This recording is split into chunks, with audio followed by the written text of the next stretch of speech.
sentence and then we will discuss it if necessary. Now, the previous chapter was in standards of conduct. And the last thing is give up all, abandon all sarvadharman parityajya mamekam sharanam vraja. So depend on me alone, I will deliver you from all sin. So the divine, what is the supreme will? Naturally, that's the next step. When you say that the supreme will decide your fate and will guide you, what is that supreme will? That's what Sri is going to describe in this chapter. Okay, so I read the one by one the sentences. In the light of this progressive manifestation of the spirit, first apparently bound in the ignorance, then free in the power and wisdom of the infinite, we can better understand the great and crowning injunction of the Gita to the Karma Yogin, abandoning all dharmas, all principles and laws and rules of conduct, take refuge in me alone.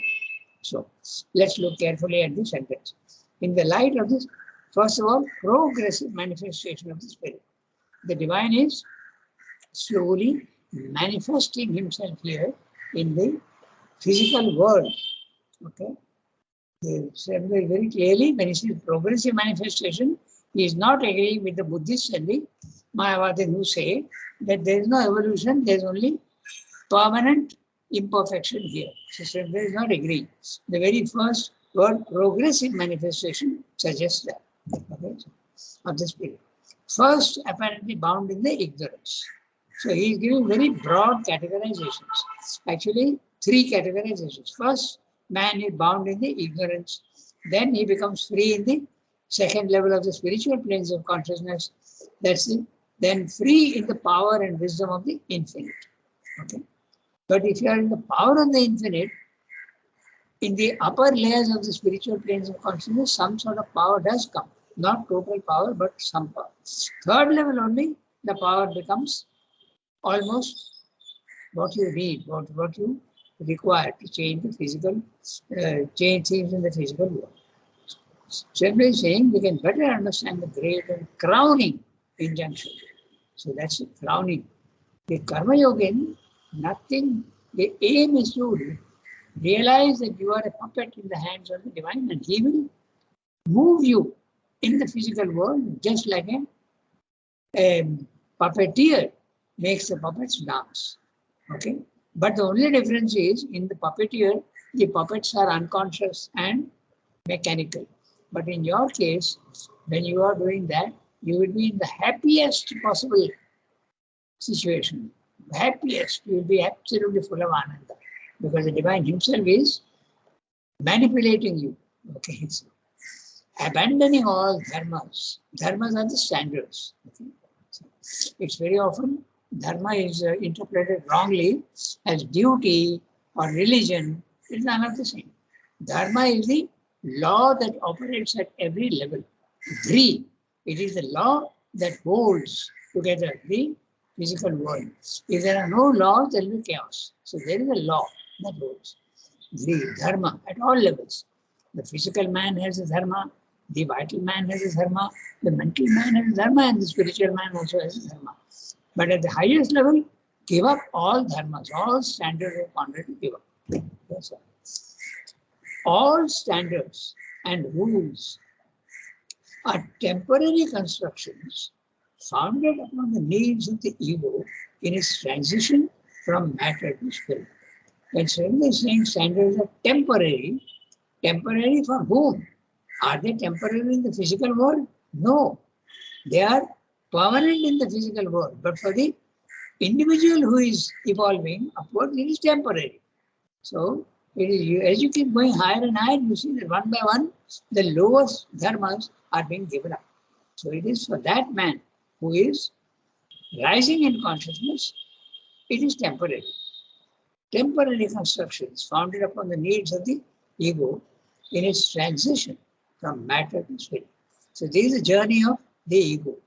Ego is absolutely necessary at the material level, at the vital level and the mental level. And when you go to the spiritual planes of consciousness, ego has served its purpose, is no more necessary, and it can drop off. Just like your, what is it called? The organ in your intestine area which you don't need anymore. What is it called? I can't forget it, my name. Okay. Appendix. Yeah, Appendix. that's it, appendix. The appendix is now useless. So it can be done away with. So exactly in the same way, the ego also. It was a very big help in the beginning, now it is absolutely useless. So it can be given up. Okay, so these makeshifts, the word makeshift is something temporary, which you use like scaffolding. These makeshifts are a relative, they have a relative imperativeness, they are necessary. If you want to build a 5-storied house, you need um, scaffolding. Without that, you can't do it. Okay? These makeshifts have a relative imperativeness. Again, Surendra is so fond of using oxymorons. Imperative means absolutely necessary. Again, he is adding the word relative. Necessary, temporary. So long as we rest satisfied in the stages of transition. So, they become imperative if you want to remain only in the 3 earlier standards: the ego standard, the social standard, and the moral standard. If you want to remain there, it becomes imperative. You have to obey the laws of those planes, or even fixed in the ranges of the mental plane that are touched by the spiritual lusters. So even if you are entering into the lower spiritual planes of consciousness, there also there is a, because you come down. In the beginning, there is only an experience and you come down.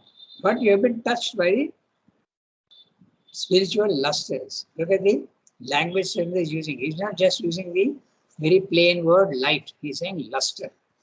Light and luster. Luster, when you say, there's a sort of brilliance and a pulsating brilliance. Okay, so that's what he's saying. Luster. But beyond is an unwalled wideness of a supreme, supramental, infinite consciousness. And there, all temporary structures cease. You are completely free. No laws apply to you at all. You are in freedom.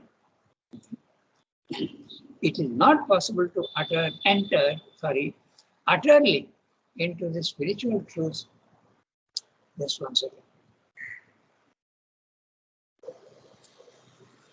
It is not possible to enter utterly into the spiritual truth of the eternal and infinite if we have not the faith and courage to trust ourselves into the hands of the Lord of all things and the friend of all creatures, and leave utterly behind us our mental limits and measures. So it requires a great amount of courage to leap into the unknown. Okay? And that's exactly what Mother Teresa's message, of the supplementary message. She says, I invite you to the great adventure. So give up all things, and if you have the will and the courage and the necessary enthusiasm, come with me. It's a great adventure. So this is exactly what it is. It's true and even at the lower level. Okay? The adventure of consciousness. This is the phrase used by Sri Aurobindo, and it is not invented by Satyama. It's Aurobindo's phrase, adventure of consciousness. There's a maximum adventure you can have is of consciousness. Not climbing Mount Everest or researching a virgin forest. It is 10 times more interesting. At one moment, we must plunge without hesitation, reserve, fear, or scruple into the ocean of the free, the infinite, the absolute. The best example of this can nothing but Surendro's just plunging.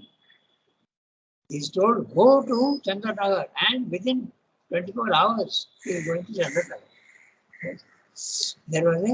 He had a cousin, okay?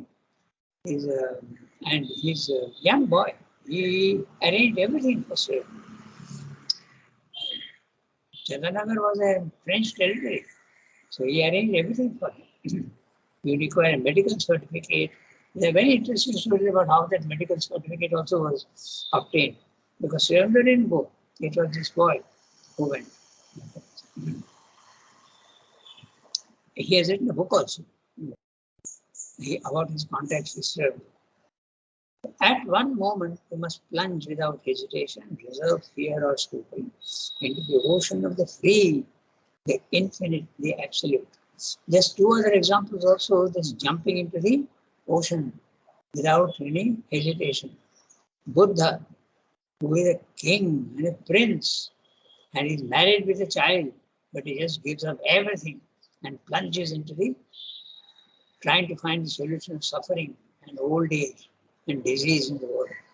Then the other example also is Raman Maharshi at the age of 16. And what a jump! He even gave up his clothes. He threw away all his clothes, his money, everything he gave away. Physically also giving away everything. Unbelievable. Who is going to look after me? We have to worry now. We have to do something. Even if we have to go from Bombay to Pondicherry, we will have to think, okay, let me arrange my things. Let me settle all the things. Let me see if my ATM card is with me or not. Sufficient balance is there in the bank or not. And then you will take the plunge. Here simply straight. Take a plunge without reserve, without hesitation, without fear. My God, who can do this? Human beings can't. After the law, liberty. So there are laws that bind you. Then when the laws end, there is total liberty. After the personal, after the general, after the universal standards, there is something greater. The impersonal plasticity, the divine freedom, the transcendent force, and the supernal impulse. The supernal impulse is your desire to reach the highest levels. After the straight path of the ascent, the wide plateaus of the summit. This sentence is what? Images. Straight and plateau. Both are geographical terms. Straight path is not straight GHT, it is not, it is STRAIT. A straight is the opposite of an isthmus. A strait is a narrow piece of land between two seas. Okay? That is a narrow piece of land between two seas. Then there is the other one which is called the isthmus. And the isthmus is a narrow piece of sea between two lands, like the Suez Canal. And the example of the first one is the joining the North America with South America. There is a narrow strip, maybe about 30 or 40 miles, and that was the land between the two. And they had to dig a Panama Canal through it. So now you save huge amount of money because you don't have to go round, down to the south and come up again. Okay, so you don't have to do that. So that's a straight path. And the plateaus of the wide plateaus of the summit. Okay, so we go to the next paragraph. Rangada, Yeah. Rangada, Yeah. a strait is a narrow waterway, no? Yeah. The Strait of Gibraltar. Yeah, like, that's it is natural. That's right. I don't know if there's any other, but there is the between Alaska and Russia also. There's a narrow piece. It's called Bering something. A very small amount of water between Alaska and Russia. They almost join. Yeah, that's right. It is natural. Yeah, it's not man-made. The Suez Canal is man-made, but I just used it as an image. Okay, we read the next one. Pallavi, are you ready to read the next one? Yes, Rangada. Go ahead. There are 3 stages of the ascent. There are 3 stages of the ascent. At the bottom, the bodily life enslaved to the pressure of necessity and desire. In the middle, the mental, higher emotional and psychic rule that feels after greater interests, aspirations, experiences. At the summits, first a deeper psychic and spiritual state, and then a supramental eternal consciousness in which all our aspirations and seekings discover their own intimate significance.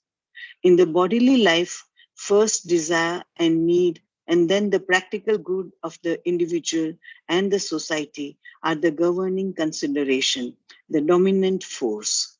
In the mental life, ideas and ideals rule. Ideas that are half lights wearing the garb of truth. Ideals formed by the mind as a result of a growing but still imperfect intuition and experience.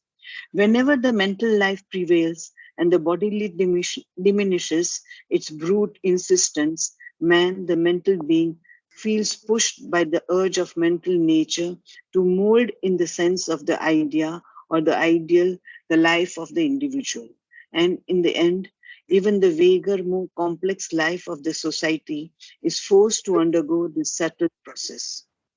In the spiritual life, or when a higher power than mind has manifested and taken possession of the nature, these limited motive forces recede, dwindle, and tend to disappear. The spiritual or supramental self, the divine being, the supreme and immanent reality, must be alone the Lord within us and shape freely our final development according to the highest, widest, most integral expression possible of the law of our nature. In the end, that nature acts in the perfect truth and with spontaneous freedom, for it obeys only the luminous power of the eternal. The individual has nothing further to gain, no desire to fulfill. He has become a portion of the impersonality or the universal personality of the eternal. No other object than the manifestation and play of the divine spirit in life and the maintenance and conduct of the world in its march towards the divine goal can move him to action. Mental ideas, opinions, constructions are his no more, for his mind has fallen into silence. It is only a channel for the light and truth of the divine knowledge. Ideas are too narrow for the vastness of his spirit. It is the ocean of the infinite that flows through him and moves him forever. Beautiful, Hera. We'll look at what you say. I remind you, very, very early on, there was a chapter called The Threefold Life. Okay? So, here he is talking about different three stages of life. I just make a difference between the two.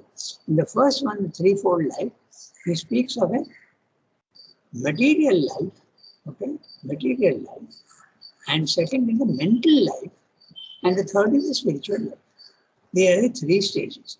And he has also given you the characteristics of the matter, the characteristics of the vital, and the characteristics of the mental.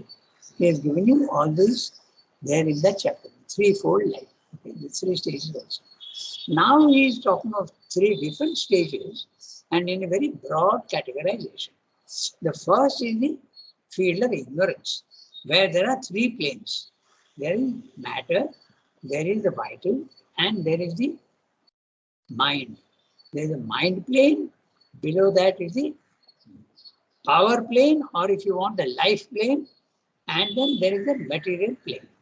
So this is the field of ignorance, where you are in ignorance and you see only the many and you think they are true. Okay. So this is level 1. I base my level 1, level 2, level 3 on this paragraph. Level 2 is the spiritual planes of consciousness. You'll see that he speaks of that. Okay. The higher emotional and psychic rule, he says. So level 2 is the spiritual planes of consciousness, and others men have categorized, but Srila has categorized 4 planes in spiritual planes. Higher mind, element mind, intuitive mind, and overmind. And the third level is the supermind. And even in the supermind, he has given you 3 gradations in the actual. So in the first level, level 1, there is you have a mind, you have a vital, and you have a body, a matter. So this is the sub levels of the level 1. So this is the first one.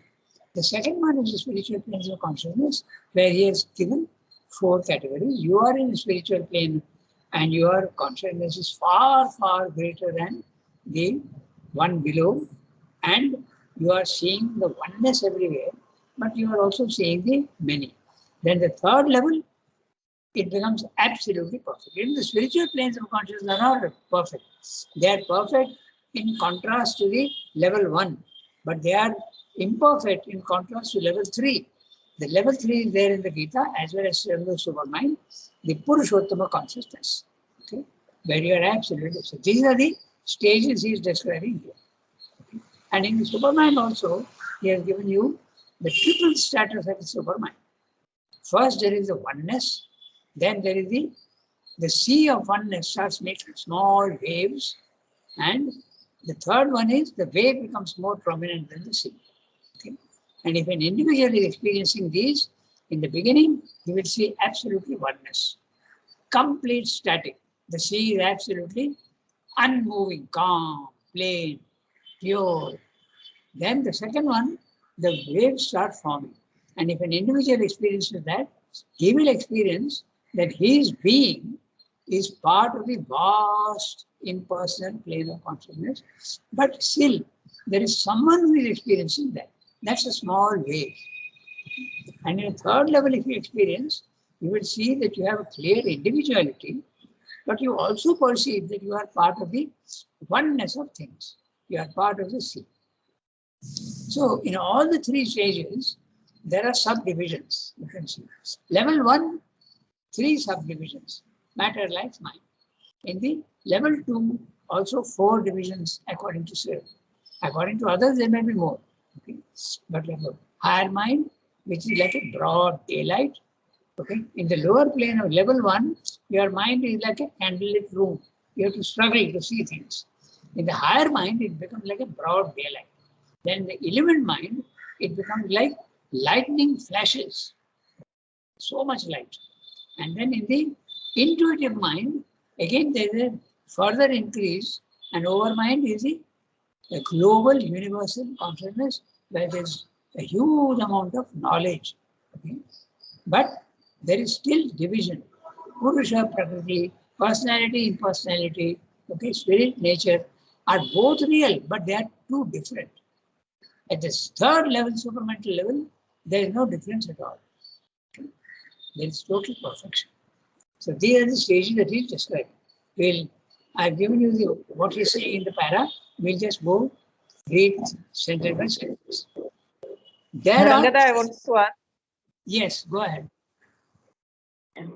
Rangada, how can we compare with the cosmic consciousness and transcendent consciousness? In these levels, you have categorized. That's right. You can experience that even at the higher mind level. You can't experience that at level 1, but you can certainly experience the cosmic consciousness, not fully, but we gave the gradation, no, just now, even the higher mind is enough to give you the cosmic consciousness. And it's also, you can get touches of the transcendent. You will understand what the transcendent consciousness is, even at the second level. But it is not complete. Yeah, it's not complete. Rangada, Yeah, what is the difference between, I mean, like experience-wise, this is of course a mental question and experience is different, but still to get an idea, the cosmic consciousness and the transcendent consciousness. No, it's the same. In a sense. It's the same. Okay. Let me tell you. The transcendent consciousness, actually, these are words which we use. The transcendent consciousness, no, there's a big difference. Sorry. Archanati, there's a big difference. The cosmic consciousness is the world is absolutely real to you. Pardon? Okay, continue, Rangada. Yeah, and you are in everybody, and everybody is in you. The world is real.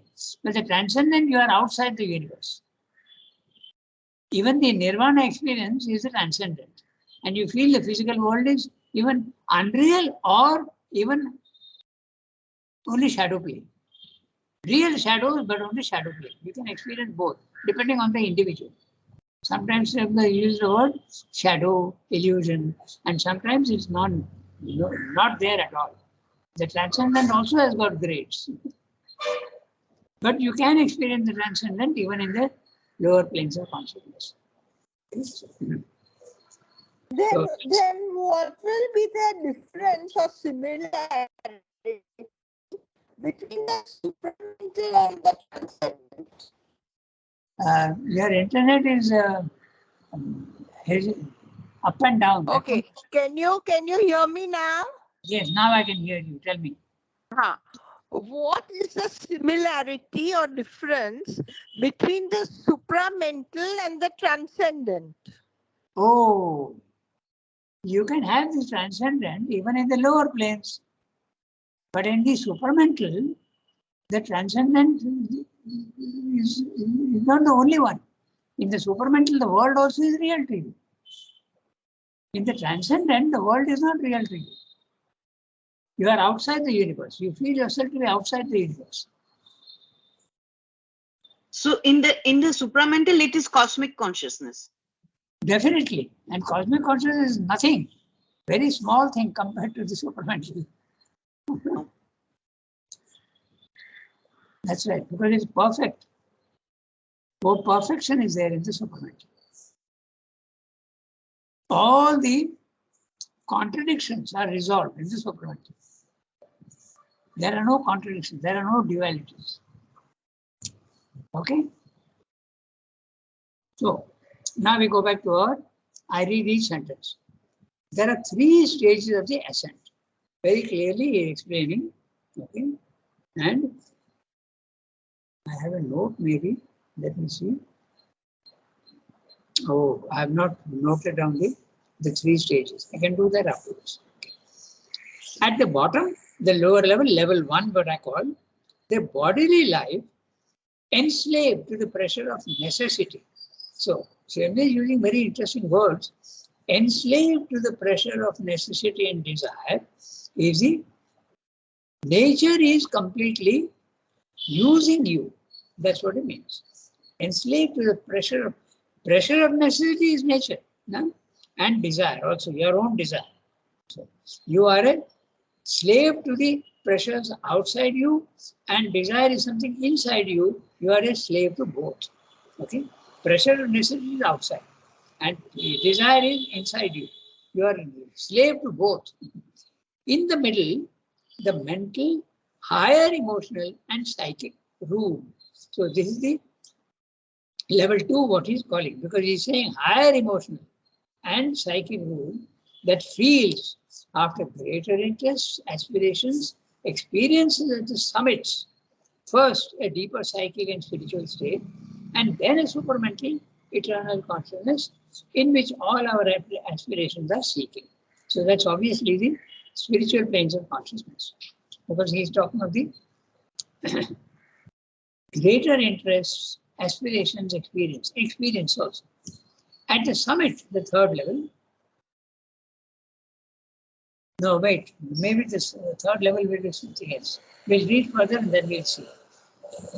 Sometimes you have to read the next sentence to understand what he's saying. Then, but the supramental eternal consciousness certainly is a 3rd plane, the 3rd level. Okay?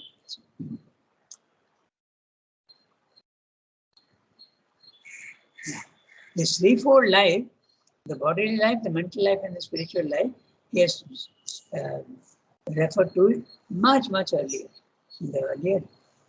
Then, now he's saying, in which all our aspirations and seekings discover their own intimate significance. So this obviously is a supramental level, level 3. In the bodily life, now he's talking about the 1st level. In the bodily life, first desire and need, and then the practical good of the individual and society are the governing consideration. So he has combined 2 standards of conduct. In the bodily life, first the desire and need, and then the desire and need. That is the ego level, level 1 of the standards of conduct, first standard. Then the practical good of the individual and society, you can almost say that it is beginning to become this Second standard, the social standard, are the governing consideration, the dominant force. In the mental life, ideas and ideals rule, not the practical necessity, but the ideas and ideals also. Idea is whatever your mental idea. It may not be an ideal. Your idea may not be ideal, but it can become an ideal, something that you have to follow. Rule. Rule is a verb here. Huh? The ideas rule means dominant. They are dominant. In the mental life, ideas and ideals rule, are dominant. Ideas that are half-lights wearing the garb of truth. This is very clearly, he is defining morality. Morality is nothing but ideas and ideals that are half-truths wearing the garb of truth. You couldn't get a better definition of morality and ethics. Ideals formed by the mind as a result of a growing but still imperfect intuition and experience. The whole thing is described in the third standard of conduct. Now, whenever the mental life prevails and the bodily diminishes its brute insistence, look at that, the brute insistence, like an animal has to survive on food and sleep and sex. So, brute insistence, the bodily diminishes and the mental life prevails, then man, the mental being, feels pushed by the urge of mental nature to mold in the sense of the idea or the ideal the life of the individual. And in the end, even the bigger, more complex life of the society is forced to undergo this subtle process. In this standard of conduct also he has mentioned it very clearly. But the individual puts his ideas to society and society first accepts but does not follow. Then he slowly starts also being forced to follow also the ideals of morality. Justice, freedom, okay, kindness, compassion, okay, helping others, all these are all moral, altruism, philanthropy, these are all the moral ideals. Humanitarianism, okay, that's the thing. Then in the spiritual life, that's it, level 2. When a higher power than mind has manifested and taken possession of the nature, okay, these limited motive forces recede, dwindle, tend to disappear. So even your ideals of helping others, you realize that your help is nothing much. Okay? So they recede, dwindle, tend to disappear. When you enter the spiritual planes of consciousness, the spiritual or supramental self, the divine being, the supreme and immanent reality, must be alone the Lord within us and shape freely our final development according to the highest, widest, most integral expression possible of the law of our nature. So they are obviously the supramental plane. In the end, that nature acts in the perfect truth. Which nature? Our lower nature. It acts in the perfect truth when you go to level 3. And it's spontaneous freedom, for it obeys only the luminous power of the eternal. It doesn't obey its own desires and ideas. The individual has nothing further to gain, no desire to fulfill. He has become a portion of the impersonality or the universal personality of the eternal. Portion of the impersonality is a cosmic consciousness. And the universal personality is combining both personality as well as impersonality. Universal impersonality, obviously that is supramental planes. Okay? No other object than the manifestation and play of the divine spirit in life, in the physical world. Very often Srimad uses this. In life means at the practical level here. And the maintenance and conduct of the world in its march towards the divine goal can move him to action. Now this phrase is again taken pakka from the Gita. Maintenance and conduct of the world. Loka sangrahanartham. Okay. maintenance of the physical world, the contact towards his mark towards the divine life, can move him to action. He will do only for what the divine wants him to do in the physical world. Mental ideas, opinions, constructions are his no more. Even mental ideas. What is your opinion? If you ask a spiritual person, he will say, I have no opinion. I see the truth, so why should I have an opinion?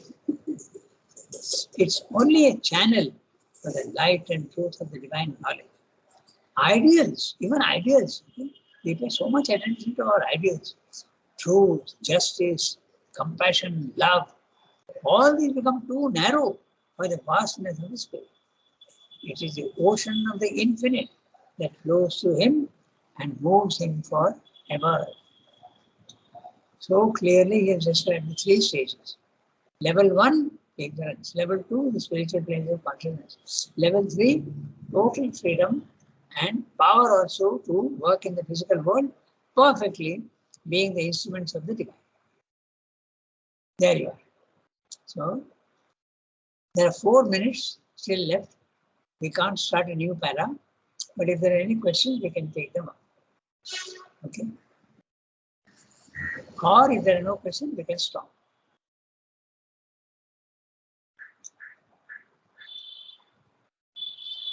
Okay. In the Gita, there is no mention of supramental. There is mention only of Purshottama.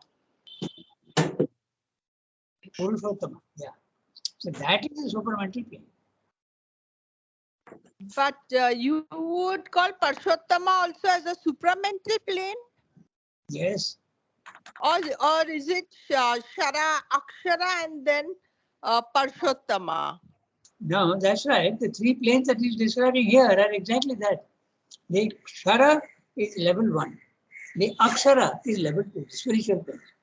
And Purushottama level is the 3rd level, the supramental. Because there all the dualities disappear entirely.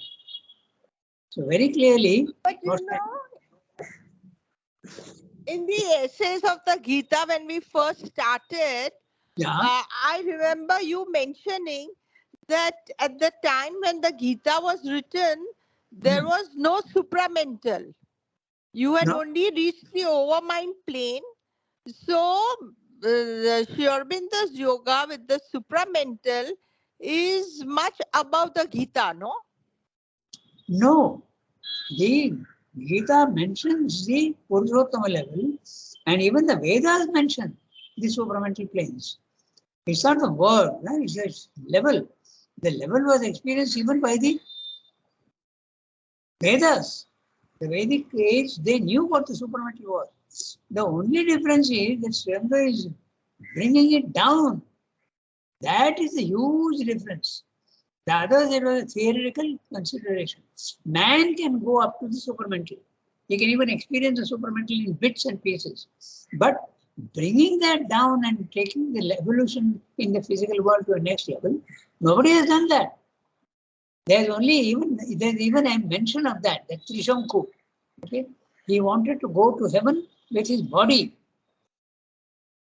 That's a way of putting it, but that means only bringing down the highest to the lowest level. But it didn't work.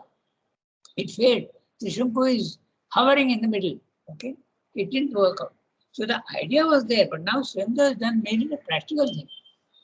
That's the difference. The idea of the Superman was there earlier. In the Life Divine, very clearly he mentions that in the Vedas you get the words which indicate very clearly. Okay? Satyam, Ritam, Brihat. These are Trishanku didn't work because it was not time for it, or why? That's right. Yeah, that's right. Not time. And not possible at that time.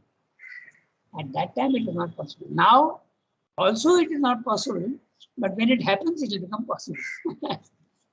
Just like, the aeroplane was thought of 400 years earlier.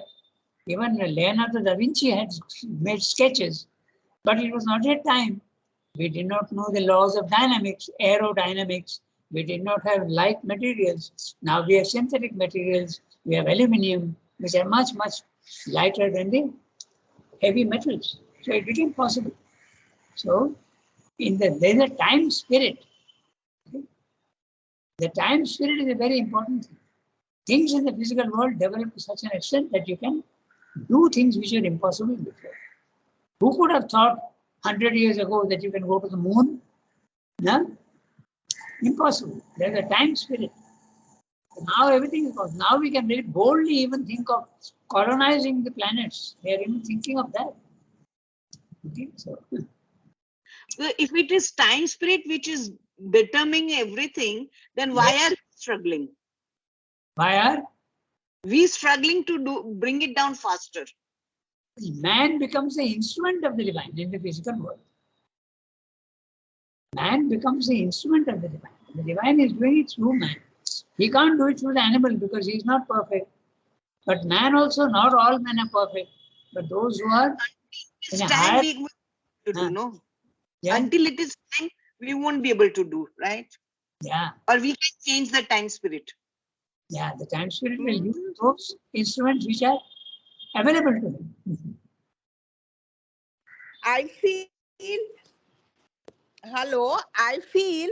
that we are not absolutely walking on the sunlit path. We keep on going away from the path, no, here, there, again come back on the sunlit path, again go down into an abyss, again come up on the summit of the sunlit path. So we don't have a straight walk on the sunlit path. If Yes, ma'am. You are using the word sunlit path equivalent to spiritual path. It is not that. Yes. It is not that.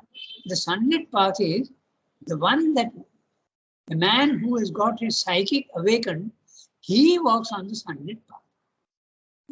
Because precisely. So, like, how many of us are open to our psychic beings? And even if we have little glimmers of the psychic, do we literally really listen to that or say, okay, no, I'll do this later on? So, you know, like we go to a little peak and then we fall into an abyss, then again go to a little peak. So that is the ignorance and darkness, and again little blissful joy. yes, So we are vacillating between up and down. That's right. But that's not the sunlit path. Okay. The sunlit path is what you are saying is the spiritual path and the worldly path. That's different from the sunlit path. The sunlit path is when you are in a psychic consciousness, all the difficulties will be there, but you will not feel it as difficult. You will face them boldly, and you will know that you have the courage to face it boldly, and you will not consider it a difficulty. You will rather see it as an opportunity. That is the sunlit path. In the sunlit path, there is no suffering. That is the sunlit path. So we can't use the sunlit path in the same sense of a spiritual and worldly path. From the worldly path, we are going to the spiritual path.